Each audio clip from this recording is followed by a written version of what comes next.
Hey everybody, welcome to the Wednesday Word. My name is David Bradley, Senior Sales and Marketing Manager with Grant Cardone, and I am your host of the Wednesday Word. What do we do in the Wednesday Word? Well, we get distracted first and foremost by this little drop of water on my shirt. That is distracting as hell. I don't know if it's distracting you, but it's certainly distracting me. But the Wednesday Word is about this.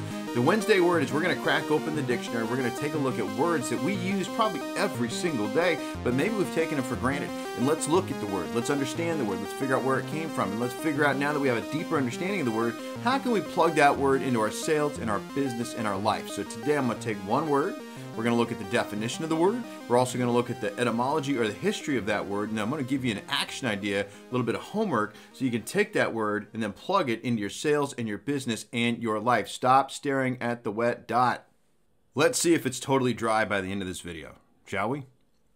So, and I think it's interesting that I wound up getting a little bit of drop of water on my shirt today, because today's word actually, it's not distraction, it's mindset.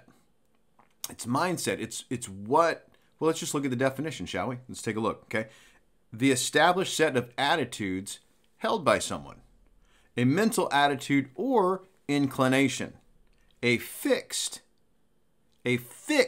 state of mind. So is your mind fixed on the drawing dot on my shirt? Is your mind fixed on where you're at right now? Is your mind fixed on where you're going? Is your mind fixed on where you were? What's your mind fixed on, okay? So when you think about mindset, the established set of attitudes held by somebody. So this is an amazing opportunity for you to take a look at your attitude and your established attitude or attitudes. So think about that. What does established mean? It means it's laid out. It's set in stone.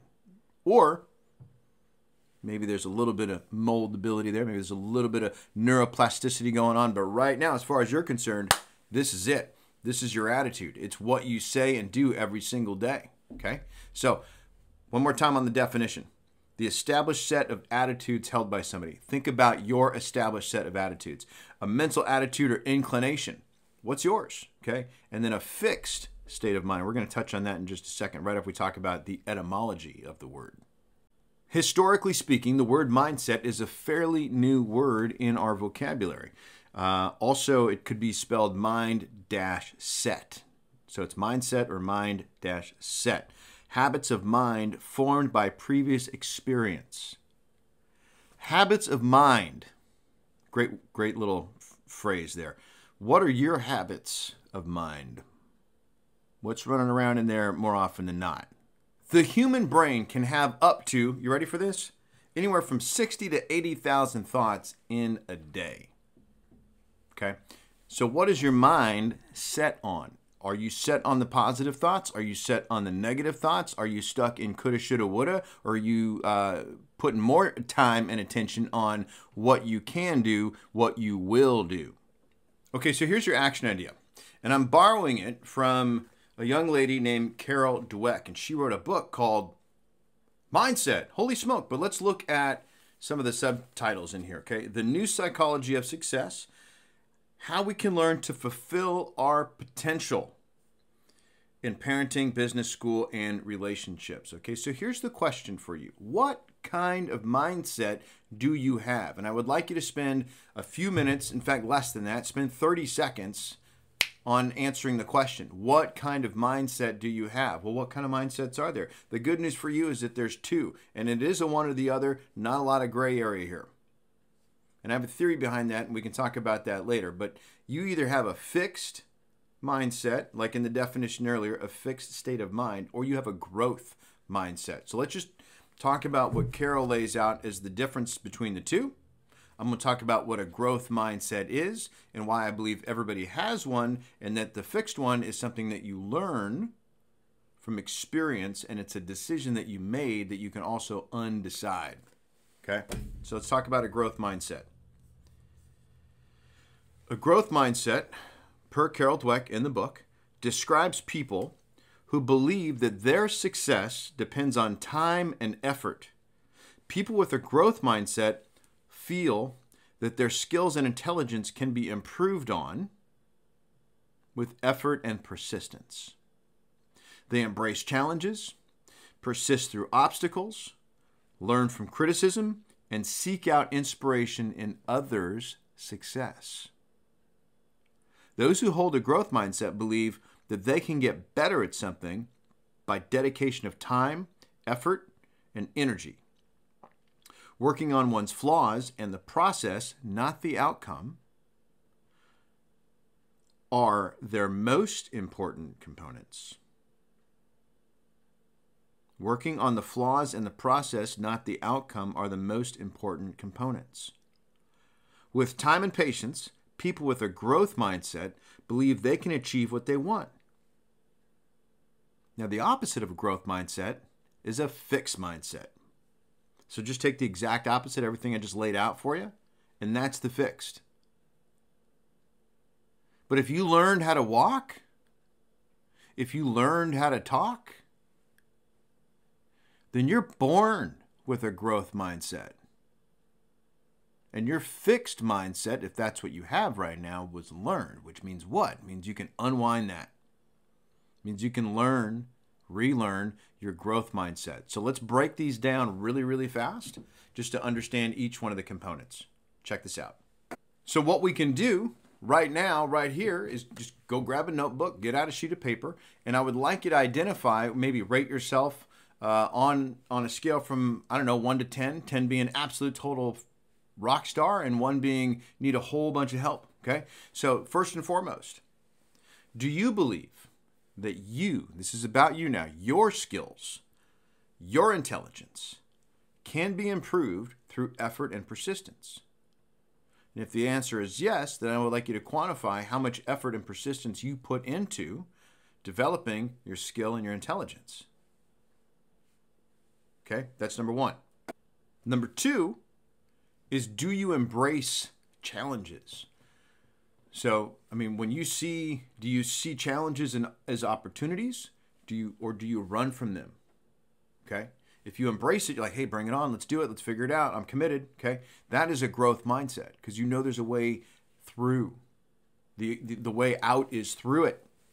And let's see what we can learn, winning or learning. Remember, we've talked about that one before, okay? So, do you embrace challenges? When you're in the challenge, when you are in it, are you going to persist through the obstacles? So you're on your way to success, you've got a target, you're headed there. Do you persist through the obstacles? Okay, if life is a game, and we've talked about that before as well, and if we use football as the analogy, you're going down the field. There's going to be all sorts of obstacles in your way to getting a touchdown. Do you persist or do you quit? Do you learn from criticism? The good criticism and the bad criticism, are you even open to it, okay? And there's good and bad criticism, right? There's some people out there that criticize for the sake of criticizing. There's some people out there with a fixed mindset that want you to keep yours, okay? So you're going to get bad criticism, but you're also going to get constructive criticism. And when the constructive criticism comes, can you take it? Can you take it, and then can you use it, most importantly? Scale from 1 to 10 on that one. Man, number 5 is a biggie. 5 is a biggie, okay? Do you seek out inspiration from other people's success? When somebody wins, that's a good thing. It means it can happen. It means it's possible. It means somebody did it. Why not you? Can you find the inspiration in that? So when you see somebody else winning, somebody else succeeding, okay? Rate yourself on a scale from 1 to 10, 10 being you're incredibly happy about it and their success is your success, or 1, not so much, okay? Okay, 6. Do you believe you can get better at something by putting in time, effort, and energy? Do you believe you can get better at something by putting in time, effort, and energy? Yes or no? Scale from 1 to 10 on how strong that belief is for you. Are you willing to call yourself out, identify your flaws, and fix them, work on them, improve on them, okay? And are you willing to spend quality time on your process? How you get to the end zone is as important as getting to the end zone, and some might even tell you it's more important, because the better you are at the process, the more often you're going to wind up in there. Make sense? So rate yourself on a scale from 1 to 10 by number 1, are you willing to confront your flaws? and handle them? And then number 2, are you willing to commit to getting that process dialed in? And finally, number 8, how much time and practice are you putting into achieving what you want? Time, practice. How much of it? Rate yourself on a scale from 1 to 10 in that area. How much time and practice are you putting into achieving what you want? And why is that? Because you believe you can with time and practice. Okay, so there it is. There it is. I'm going to put a link to Carol's book in the show notes as well, or wherever it is that you're watching this. This is an amazing read. Would highly, highly recommend it. It's one of my favorites. I come back to it often. Just the title, so I can check myself before you know the rest. All right. So get a copy of the book, read that thing, do these exercises, spend the week on this, and really isolate and identify where your mindset is at in the moment, and what do you need to do to keep it in a growth.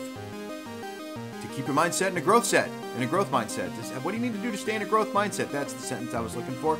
And look, it's gone. Okay. Thank you so much for watching and enjoying the Wednesday Word. My name's David Bradley. If I can help and serve in any way, feel free to shoot a call out to me. I'm at 310-777-0352. Drop an email, david@GrantCardone. Speaking of Grant Cardone, let me leave you with his words. He's got a growth mindset. Be great, because nothing else pays. See you soon.